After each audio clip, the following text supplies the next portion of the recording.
कोतवाल की जय। ब्रह्मत्या भी ऐसे ही नहीं छूट गई, उसने भी कहा कि तुम्हारे साथ रहूंगी तो मुझे भी शिव जी की कृपा मिलेगी, क्यों छोड़ते हो, आपके साथ ही रखो मुझे।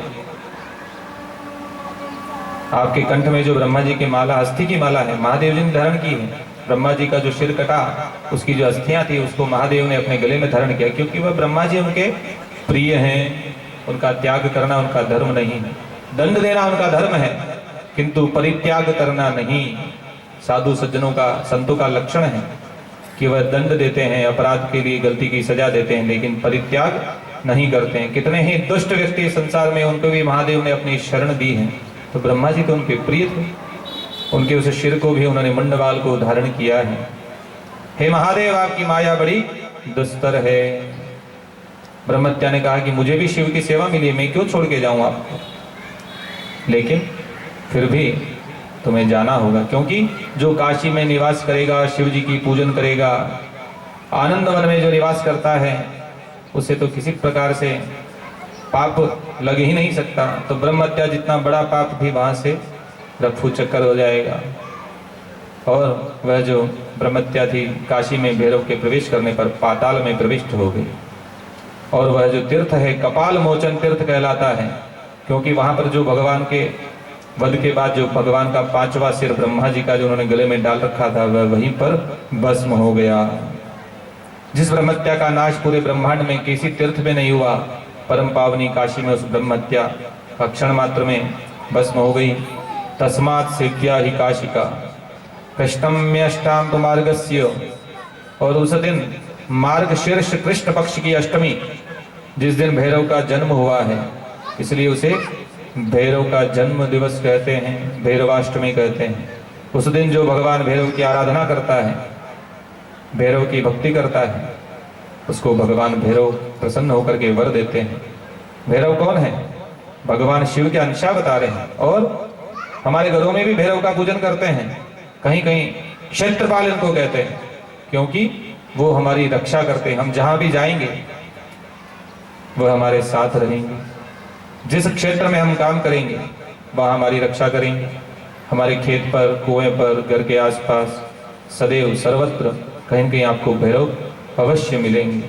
कुछ नहीं तो कुआं भी खोदेगा, वहां पर एक पत्थर के सिंदूर लगा करके भी रखते हैं और भैरव की पूजा करते हैं कि आप इस क्षेत्र में इस जल की, इस कुएं की भी रक्षा करना और हम सब प्राणियों की भी रक्षा करना।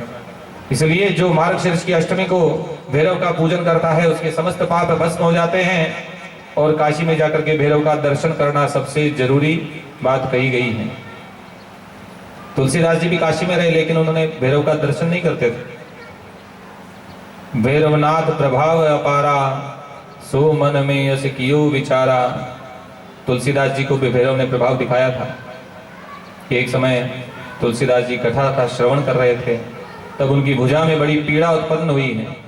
इतनी पीड़ा हुई, उनको लगा कि इस पीड़ा से तो मेरी मृत्यु हो जाएगी, कोई उपाय नहीं दिख रहा है, कोई औषधि काम नहीं कर रही है। तब तुलसीदास जी ने हनुमान बाहुक की रचना की है, जिससे वह सारा जो दर्द था, जो रोग था, वह नष्ट हो गया। तब हनुमान जी ने भैरव के ऊपर क्रोध किया कि तुमने मेरे भक्त को कष्ट दिया। देहि राम दासन दुख नाही, ते मोहि प्रिय प्राण होते आही। मेरे स्वामी भगवान राम के भक्तों को दुख देना तुम्हारा कार्य नहीं है, वे मुझे प्राणों से अधिक प्रिय हैं। और उसी दिन रात्रि में तुलसीदास जी को स्वप्न में महादेव ने दर्शन दिया है कि कोतवाल के रूप में, काशी के रक्षक क्षेत्रपाल के रूप में मैंने भैरव को स्थापित किया है, प्रतिष्ठित किया है। इनकी भी तुम वंदना करो तो तुम्हारा सब प्रकार से कल्याण होगा। तब तुलसीदास जी ने भी भगवान भैरव की पूजन की और उनको कभी वहां रहते हुए कष्ट नहीं हुआ और भगवान का खूब आशीर्वाद प्राप्त हुआ है, जो केवल भैरव की उत्पत्ति के प्रसंग को भी सुन लेता है। आप सब लोग यहाँ बैठे हैं, भैरव जी को याद कर रहे हैं, भैरव जी का कथा का श्रवण कर रहे हैं, तो आपको भी अवश्य काशी में जो भैरव विद्यमान हैं उनके दर्शन का पुण्य प्राप्त होगा। और जब भी हम कहीं घर से बाहर जाएं, क्षेत्रपाल को जरूर प्रणाम करना चाहिए। कोई भी यज्ञ पूजन होता है तो उसमें भी सबसे पहले भैरव का पूजन करते हैं, इसलिए कि उस भूमि पर अधिकार किसका है? पहले भैरव, क्षेत्रपाल। नाम से ही पता चलता है, क्षेत्र का पालन करने वाले, क्षेत्र पर निवास करने वाले, और जहाँ भैरव का पूजन होता है वहाँ विघ्न नहीं आते हैं। गणेश जी और भैरव, इनका पूजन करना जरूरी है। तिक्तदष्ट्र महाकाय कल्पांत दहनोपमा भैरवाय नमस्तुभ्यं अनुज्ञां दातुमर्हसि। प्रणाम करते हैं और आज्ञा लेते हैं। वेद मंत्र ऐसे ही कहते हैं कि सबसे पहले जमीन पर बैठ करके भैरव जी से आज्ञा लेनी चाहिए कि मैं इस स्थान पर बैठ करके भगवान का पूजन करूंगा, आप मुझे आज्ञा प्रदान करें। महादेव जी ने भी आज्ञा ली, किससे? हिमाचल से। हिमाचल पर बैठकर तपस्या की ना, तो हिमाचल से पहले आज्ञा ली कि राजन आपके क्षेत्र में मुझे बैठ करके तप करना है, कोई सुंदर स्थान बतलाइए। तो जब स्थान का जो स्वामी है वह यदि प्रसन्न होकर के आपको कहे कि महाराज यहाँ विराज जाओ, घर में मेहमान आते हैं उनको कमरा बता देते हैं कि भाई जी आप यहाँ ठहरो, इस कमरे में विश्राम करो, तो आपको वहां कोई कष्ट नहीं होता है, क्योंकि उनको पता है कि यहाँ किस प्रकार की सुविधा आपको देनी है। तो जो भैरव को स्मरण करता है और स्थान पर बैठ करके जब करता है तब करता है, उसकी रक्षा स्वयं भैरव करते हैं। बोले क्षेत्रपाल भगवान की जय। मेरा आपकी कृपा से सब काम हो रहा है। मेरा आपकी कृपा से सब काम हो रहा है। करते हो तुम भोले, करते हो तुम शंकर, मेरा नाम हो रहा है। मेरा आपकी कृपा से सब काम हो रहा है।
हो रहा है, मेरा आपकी कृपा से सब काम हो रहा है।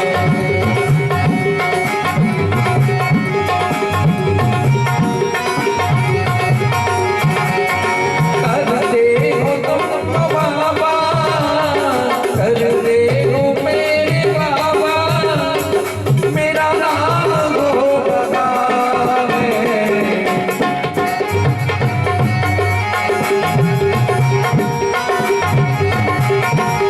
भोले बाबा,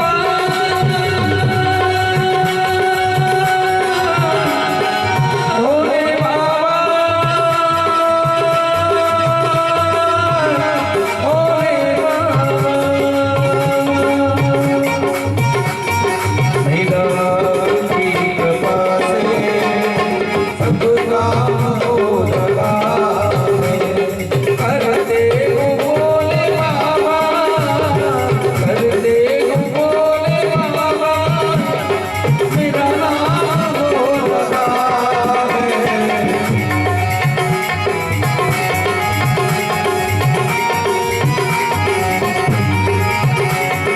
कर दे हो भोले बाबा, मेरा नाम हो रहा है।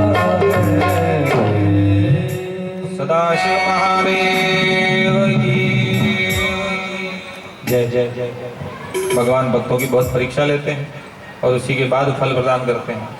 ये भगवान की महिमा है कि संकट के समय व्यक्ति क्या निर्णय लेता है। भगवान को याद करता है कि भूल जाता है। विपत्ति नहीं आएगी तो महिमा कैसे भगवान की याद आएगी।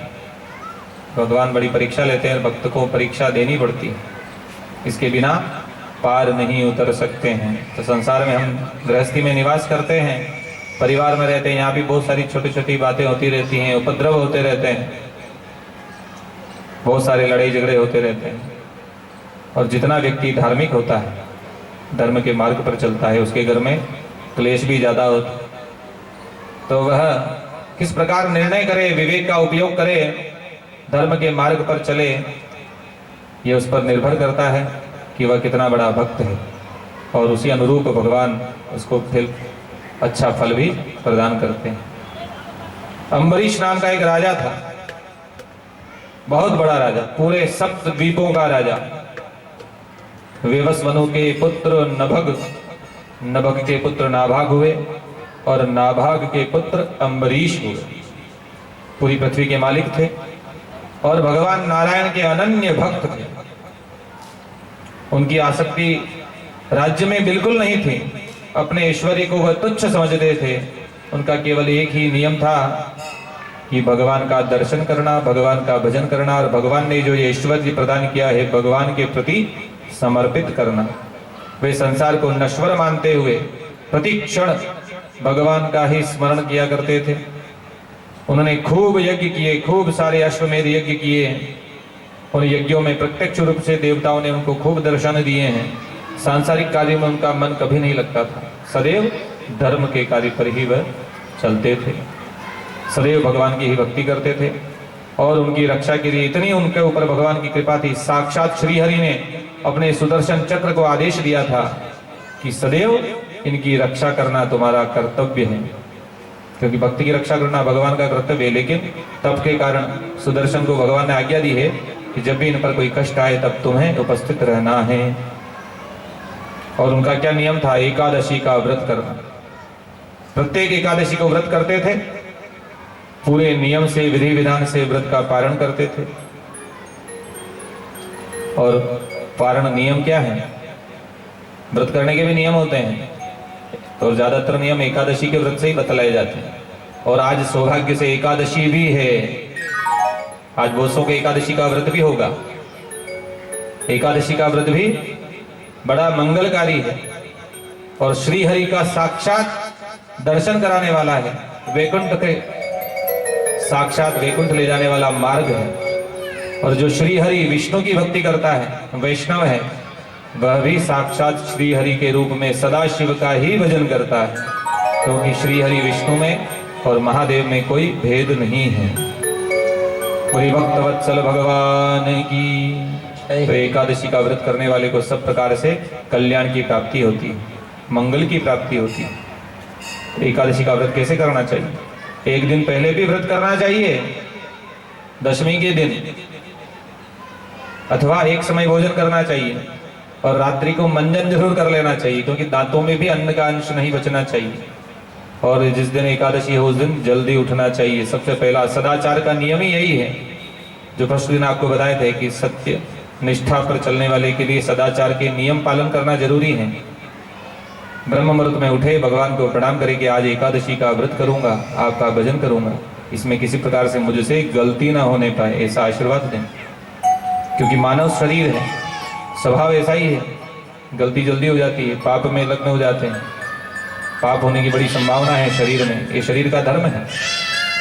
तो भगवान से प्रार्थना करेंगे कम से कम आज के दिन मुझे इतनी सद्बुद्धि दें कि आपको मैं आज का दिन भूलूं नहीं, ऐसा मन में धारण करें।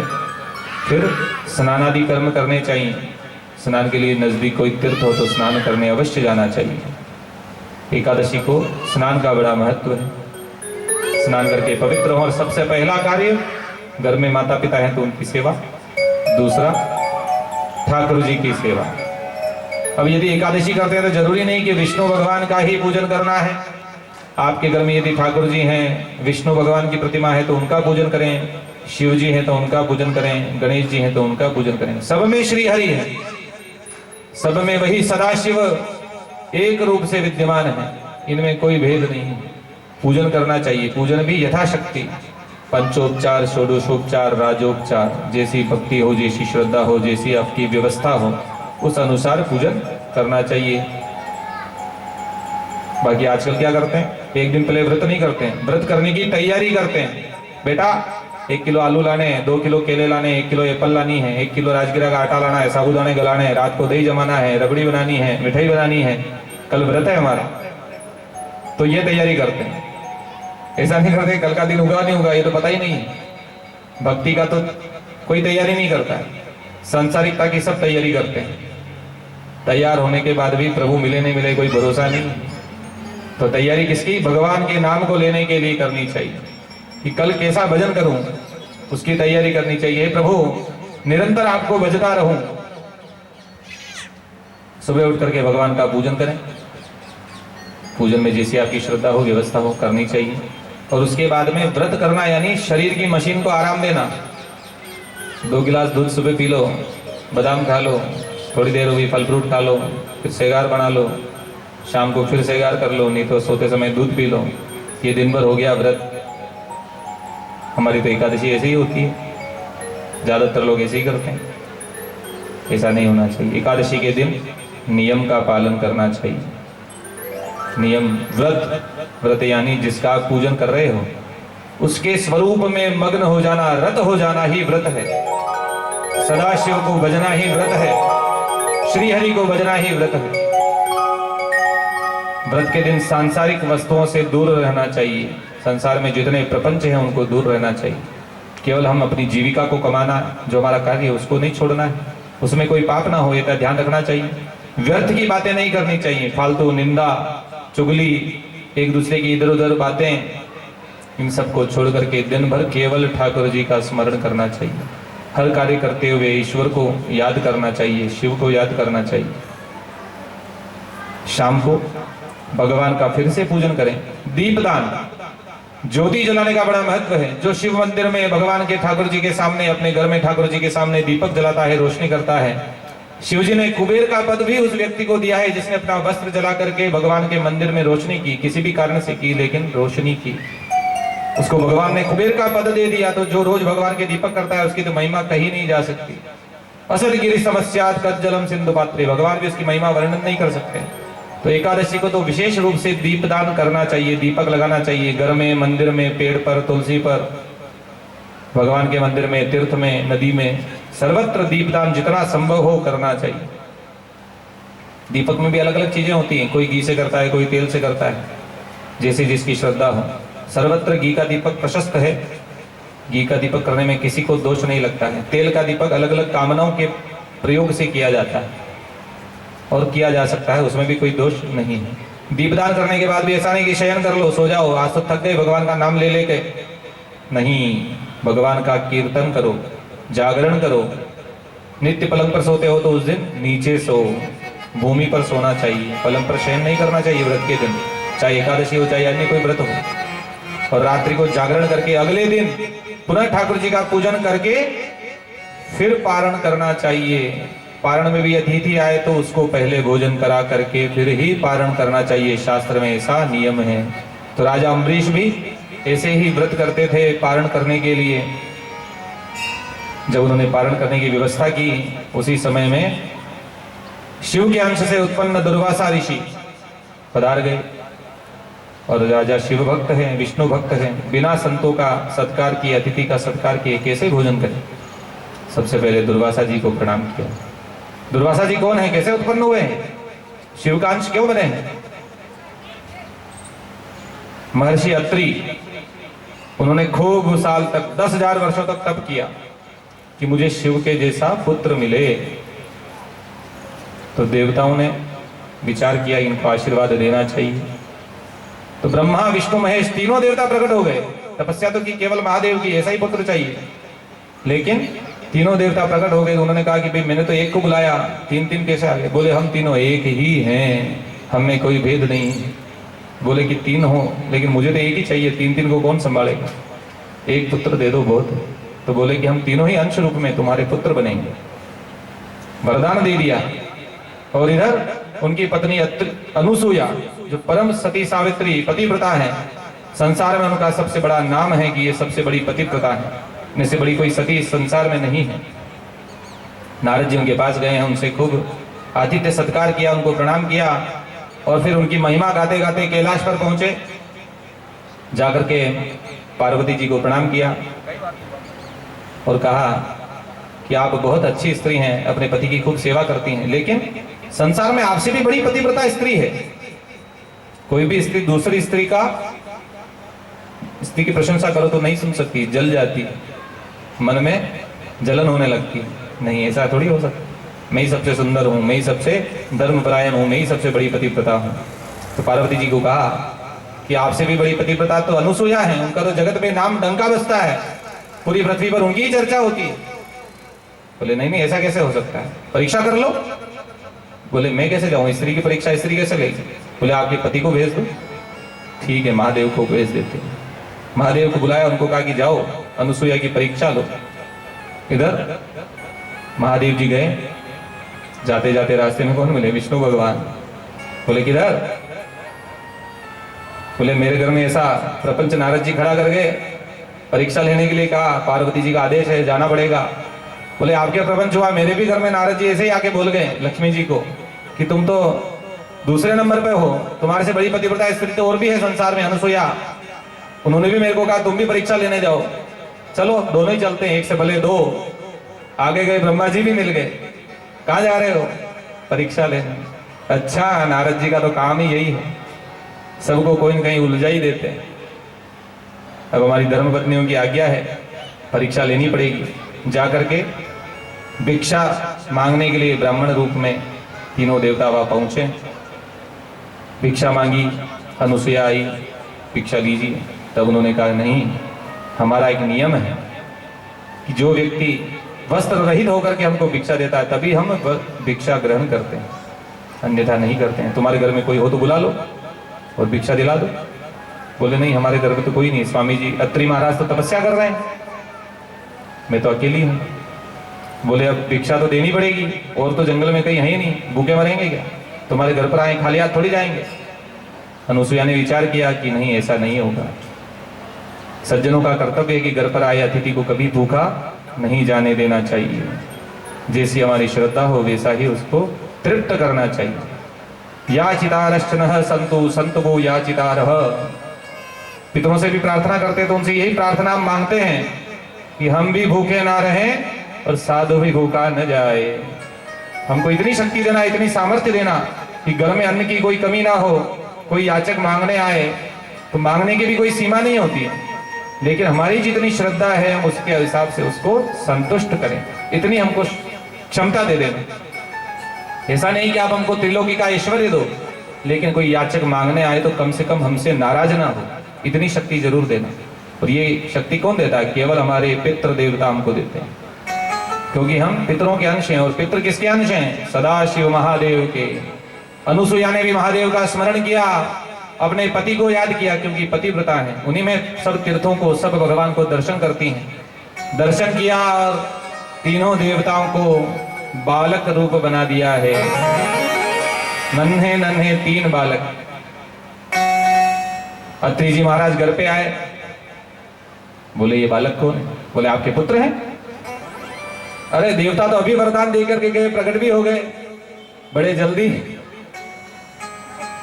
ठीक है, अच्छी बात है, हम दोनों मिलकर इनका पालन पोषण करेंगे। तो यहाँ 3 पुत्र हैं। सोमो ब्रह्मणोंशेन दत्तो विष्णुस्तु योग वेद दुर्वासा शंकलस्यांशो निबोधांगी रस प्रजा। ब्रह्मा जी के अंश से जो उत्पन्न हुए उनका नाम चंद्रमा, जो विष्णु के अंश से उत्पन्न हुए वो दत्तात्रेय बने, जिन्होंने धर्म मार्ग अपनाया, योग मार्ग अपनाया है, संन्यास पद्धति का संसार में प्रचलन किया। वो दत्तात्रेय भगवान विष्णु के अंश हैं और अनुसुईया के यहाँ पुत्र रूप में उपस्थित हुए। और तीसरे जो हैं वो रुद्र के अंश दुर्वासा, उनमें क्रोध बहुत था, तुरंत क्रोधित हो जाते थे, कुपित हो जाते थे। वही दुर्वासा मुनि अम्बरीश के यहाँ पहुंचे हैं एकादशी के पारण के समय में, और उन्होंने भी शिव कृपा से शिव महिमा को बढ़ाने के लिए परीक्षा ली। अब एकादशी का व्रत क्यों होता है? एकादशी भी कहां से प्रकट हुई? आज एकादशी की भी छोटी सी कथा सुन लो। मुरु नाम का दैत्य था, सारी त्रिलोकी को पीड़ित कर दिया। और किसका पुत्र था? नाड़ी जंग नाम का राक्षस था, उसका यह मुरु नाम का पुत्र, वह भी बड़ा भयंकर राक्षस। सारे देवता उससे पीड़ित हो गए, स्वर्ग पर अधिकार कर लिया, देवताओं को पीड़ित कर दिया। कोई भी राक्षस जब बलशाली होता है तो सबसे पहले देवताओं का ही अधिकार छीनता है कि हमारे भाई हैं, भाई से ही सबसे पहले झगड़ा करता है कोई भी व्यक्ति हो। जितना बल मिलेगा, धन संपदा मिल जाएगी, भाई को सबसे पहले नीचा दिखाएंगे। यह गलत बात है। संसार का नियम है, उसको नहीं पालना है। जो धर्म का नियम है उसका पालन करना है। भाई भाई का सम्मान करे, प्रेम करे। राम लक्ष्मण में जो प्रेम है वैसा उदाहरण बनना चाहिए। भरत ने जो त्याग किया है वह उदाहरण है। भाई से इतना प्रेम आज कोई करता है? 1 इंच जगह कम मिल जाए, माता पिता की संपत्ति में 100 रुपए कम मिल जाए, भाई भाई के लिए कोर्ट केस कर देता है, हाथापाई हो जाती है। बस इतना ही प्रेम है। प्रेम भाई कभी नहीं मिलता है। पत्नी 7 जन्मों तक साथ देती है, भाई वापिस नहीं आता है कभी। इसलिए भाई का कभी सम्मान करना भूलना नहीं चाहिए, हमेशा उससे प्रेम करना चाहिए। तो वहां पर सारे देवता जो है पीड़ित हो गए दैत्यों से, भाइयों से ही पीड़ित है। वह मुरु नाम का दैत्य त्रिलोक पर अधिपति बनकर के शासन करने लगा। सबने जाकर के भगवान नारायण से प्रार्थना करी कि हे प्रभु हमारा उद्धार कीजिए।